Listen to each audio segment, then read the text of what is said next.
আজকের ভিডিওটি খুবই গুরুত্বপূর্ণ, কারণ এখানে আমরা এমন কিছু বিষয় নিয়ে আলোচনা করব যেগুলি শুধু পাকিস্তান বা দক্ষিণ এশিয়া নয়, পুরো বিশ্বের নিরাপত্তা ও রাজনীতিতে বড় প্রভাব ফেলতে পারে। গোয়াদার উপকূলে বড়সড় নৌ হামলা, গোপন প্রতিরক্ষা চুক্তি, মধ্যপ্রাচ্যের অর্থনৈতিক সংকট আর ভারতের কৌশল, সব কিছু মিলিয়ে একটা জটিল কিন্তু খুবই ইন্টারেস্টিং পরিস্থিতি তৈরি হয়েছে। চলুন ধাপে ধাপে পুরো বিষয়টি সহজভাবে বুঝে নেওয়া যাক। বিএলএ নৌ হামলা আসলে কি হয়েছে? প্রথমেই কথা বলি বিএলএ নিয়ে। বিএলএ বা বালুচ লিবারেশন আর্মি হলো একটি বিদ্রোহী সংগঠন যারা পাকিস্তানের বালুচরিস্তান অঞ্চলে স্বাধীনতা দাবি করে। সম্প্রতি তারা গোয়াদার উপকূলে পাকিস্তান কোস্ট গার্ডের ওপরে বড়সড় নৌ হামলা চালিয়েছে। এই হামলায় সাধারণত হামলা ছিল না, এটা ছিল খুবই পরিকল্পিত এবং টার্গেট। কেন এই হামলা গুরুত্বপূর্ণ? কারণ গোয়াদার শুধু একটি বন্দর নয়, এটা চীনের বেল্ট অ্যান্ড রোড ইন্টারভেন্টস এর একটা গুরুত্বপূর্ণ অংশ।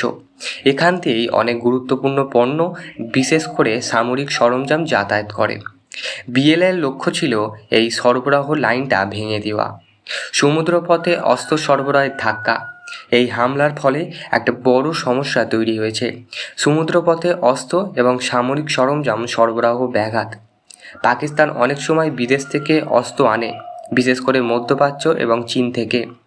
এই সরবরাহের একটা বড় অংশ আসে সমুদ্রপথে, কিন্তু যদি এই রুট নিরাপদ না থাকে তাহলে অস্ত্র সরবরাহ কমে যাবে, সামরিক প্রস্তুতি দুর্বল হবে এবং দেশের নিরাপত্তা ঝুঁকিতে পড়বে। বিএলএ ঠিক এই জায়গাতেই আঘাত করছে। ফাঁস হওয়া পাকিস্তান সৌদি প্রতিরক্ষা চুক্তি। এবার আসি আর একটা বড় বিষয়, পাকিস্তান ও সৌদি আরবের মধ্যে গোপন প্রতিরক্ষা চুক্তি। কিছু ডকুমেন্ট ফাঁস হয়েছে বলে দাবি করা হচ্ছে, যেখানে দেখা হচ্ছে সৌদি আরব পাকিস্তানের সামরিক সাহায্য দিচ্ছে, বিনিময়ে পাকিস্তান সৌদিকে নিরাপত্তার সহায়তা দেবে এবং সম্ভবত কিছু গোপন সামরিক সহযোগিতাও চলছে। এটা কেন গুরুত্বপূর্ণ? কারণ এর মানে হলো পাকিস্তান শুধু নিজেদের ওপর নির্ভর করছে না, বরং বাইরের সাহায্যের ওপরে অনেকটাই নির্ভরশীল। আর যদি এই তথ্য সত্যি হয় তাহলে এটা আন্তর্জাতিক রাজনীতিতে বড় প্রভাব ফেলতে পারে। পাকিস্তান এয়ারফোর্সের মোতায়েন। এই পরিস্থিতির মধ্যে পাকিস্তান তাদের এয়ারফোর্সকেও সক্রিয় করছে। সীমান্ত এলাকায় নজরদারি বাড়ানো হচ্ছে, গুরুত্বপূর্ণ সামরিক ঘাঁটিতে প্রস্তুতি বাড়ানো হচ্ছে এবং সম্ভাব্য হামলার জন্য প্রস্তুত রাখা হয়েছে। এটা বোঝা যায় যে পাকিস্তান এই হুমকিকে খুব সিরিয়াসভাবে নিচ্ছে। কিন্তু একটা বড় প্রশ্ন হলো, এই প্রস্তুতি কি যথেষ্ট? তারপরেই আমাদের আর একটা গুরুত্বপূর্ণ বিষয়, ইউএই এর ঋণ সংকটের প্রভাব কী। এবার একটু মধ্যপ্রাচ্যের দিকে তাকাই। ইউএই বা সংযুক্ত আরব আমিরত বর্তমানে একটা ঋণ সংকটের মধ্যে দিয়ে যাচ্ছে বলে আলোচনা চলছে। যদি কোনো দেশ অর্থনৈতিকভাবে দুর্বল হয় তাহলে তার প্রভাব পড়ে, সামরিক ব্যয় কমে যায়, বিদেশের সাহায্য কমে যায় এবং মিত্র দেশগুলির উপরে প্রভাব পড়ে। পাকিস্তান অনেকটাই মধ্যপ্রাচ্যের দেশগুলির সাহায্যের উপরে নির্ভর করে, তাই ইউএই এর সমস্যা মানে পাকিস্তানের জন্য চাপ।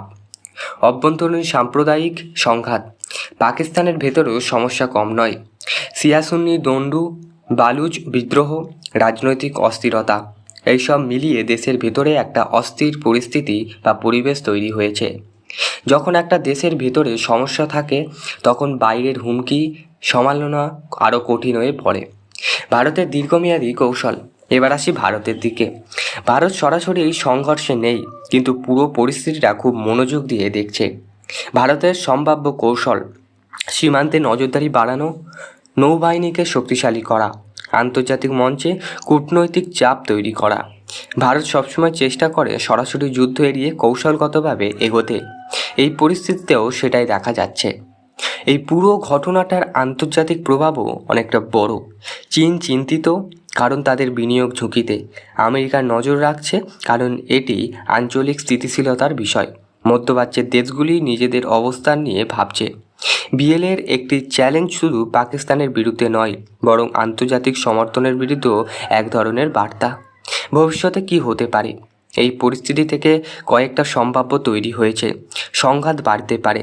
যদি বিএলএ বা বালুচর লিবারেন্ট আর্মি আরও হামলা চালায় তাহলে পরিস্থিতি আরও খারাপ হতে পারে।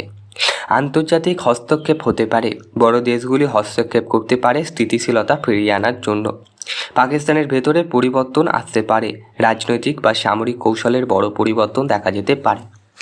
সব মিলিয়ে আমরা দেখতে পাচ্ছি একটি নৌ হামলা কিন্তু পুরো অঞ্চলকে নিরাপত্তাকে প্রভাবিত করতে পারে। গোপন চুক্তি কীভাবে আন্তর্জাতিক রাজনীতিতে চাপ তৈরি করে এবং একটি দেশের আভ্যন্তরীণ সমস্যা কীভাবে তাকে দুর্বল করে তোলে, এই পুরো বিষয়টা শুধু একটা দেশের সমস্যা নয়, এটা একটা বড় জিওপলিটিক্যালি গেম যেখানে প্রতিটি পদক্ষেপ খুব গুরুত্বপূর্ণ। আপনারা কি মনে হয় এই পরিস্থিতি কোথায় গিয়ে দাঁড়াবে? ভারত কি ভূমিকা নেবে? কমেন্টে অবশ্যই আপনার মতামত জানান। ভিডিওটি ভালো লাগলে লাইক, শেয়ার এবং সাবস্ক্রাইব করতে ভুলবেন না। পরের ভিডিওতে দেখা হবে নতুন কোনো ভিডিওতে। ভালো থাকবেন, সুস্থ থাকবেন।